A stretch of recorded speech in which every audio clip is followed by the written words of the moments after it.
Hey, let's find out why this seat is still here and not shipped off to North Carolina to be upholstered. And we've got to talk about these carburetors and a particular question I have about how we're going to clean these. Welcome to Urban Monk TV.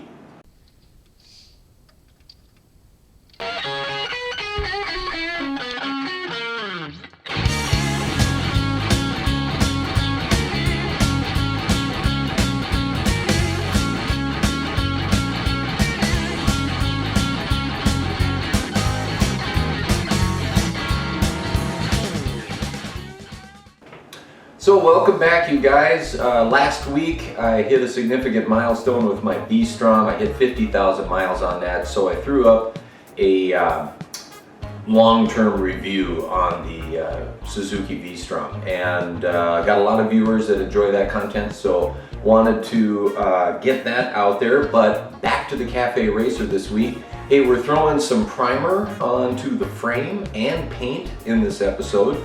I know I've done a lot of painting, so you guys know how I go about painting.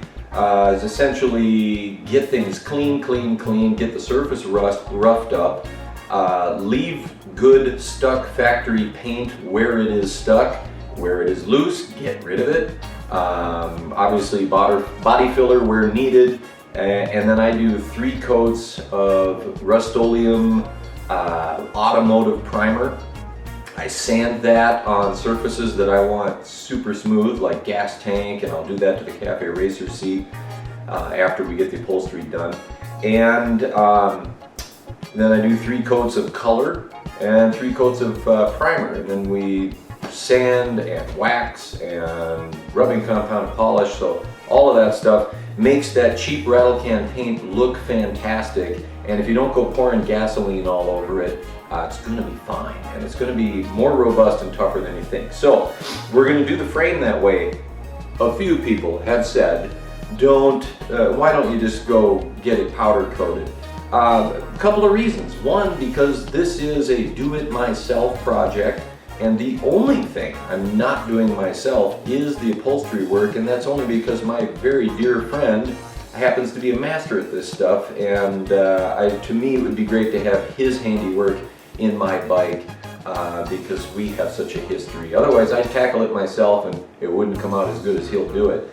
Why haven't I sent that off yet? He's in North Carolina, and the hurricane really screwed his life up for a while. So things seem to be settling down there. I'm going to send it off to him. I have no expectations for how long he will take to do this, because I imagine he's still busy trying to get his business and his personal life kind of back on track after the hurricane.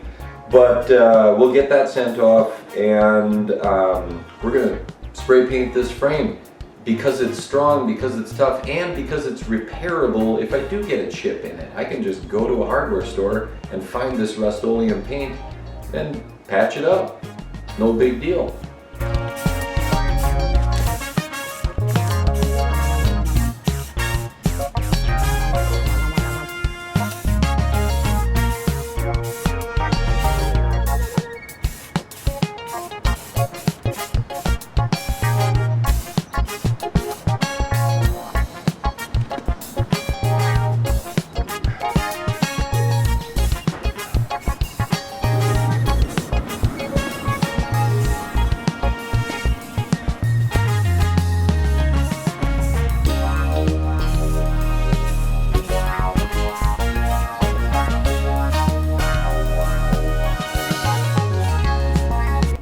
So I'm getting to the point where I want to clean my carburetors. This Suzuki GS550 has some really cool Mikuni VM series. I think these are VM22s slide carbs, and one of the reasons I bought this bike was specifically for these carbs.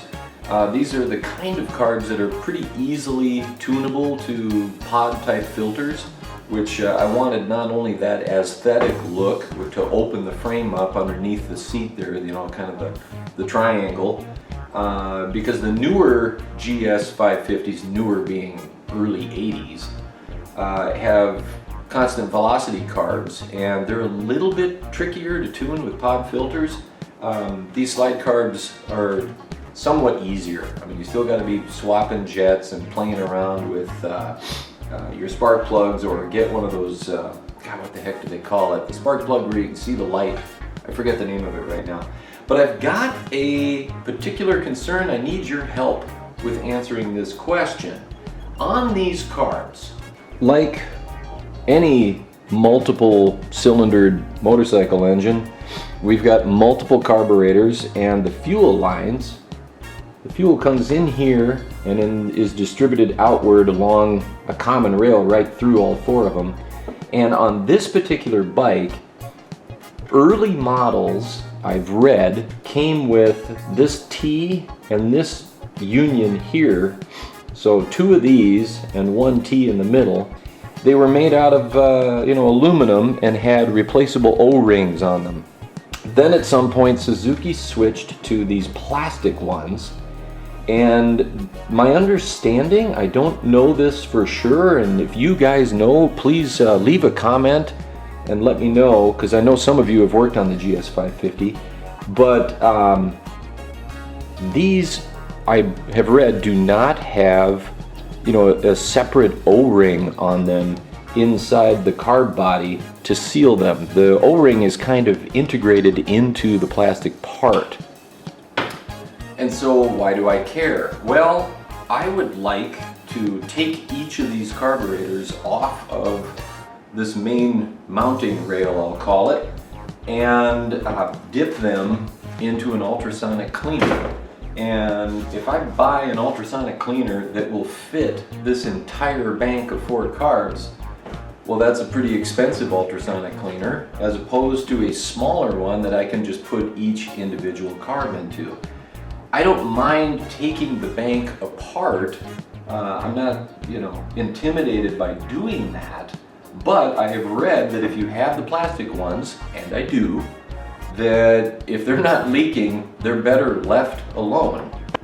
A couple of problems with that. One is these things are old, and I want to replace the O-rings and get new seals in there. But if I get this thing apart and find that they're not replaceable, well, then what do? So Suzuki has discontinued the part. I'm not buying Suzuki parts anymore. I did find a gentleman on eBay who is selling these, making them, from aluminum tubing, and you can replace the O-rings, but that's a $55 solution. So what do you guys think? Can I reuse these plastic ones? Can I take these apart and somehow put new O-rings on these plastic ones?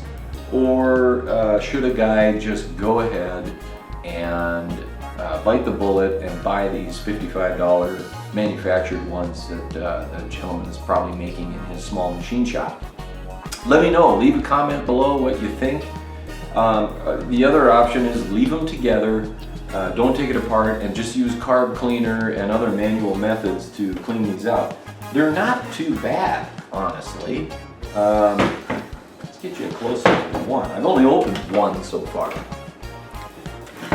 but the one I've opened is gorgeous, and that looks very clean. The bowl and the float, all looks really good. So I could just clean them like this and spray carb cleaner through all the little jet holes and hope that I got it all. But if I do that, then I'm still running the old plastic tubes, the fuel lines in between, and that T in the middle. Another option is to use these old plastic ones, and if I cannot change the O-rings on them, then use what's there, because I think they're molded into the rubber piece itself, and just coat it or dress it with a Permatex PermaShield fuel resistant gasket dressing. That's an option, and I've used that product before on a CB900, and I didn't own that bike a long time though, so I didn't see long term how well that held up. It wasn't leaking when I had it, but that's an option. So leave a comment, you guys. Let me know what you think I should do here. Spend a bunch of money, it's a budget project, trying not to do that. Reuse these things, maybe pull these apart, see if I can put O-rings on them, but I don't think I can from my reading. or the gasket sealer and dressing.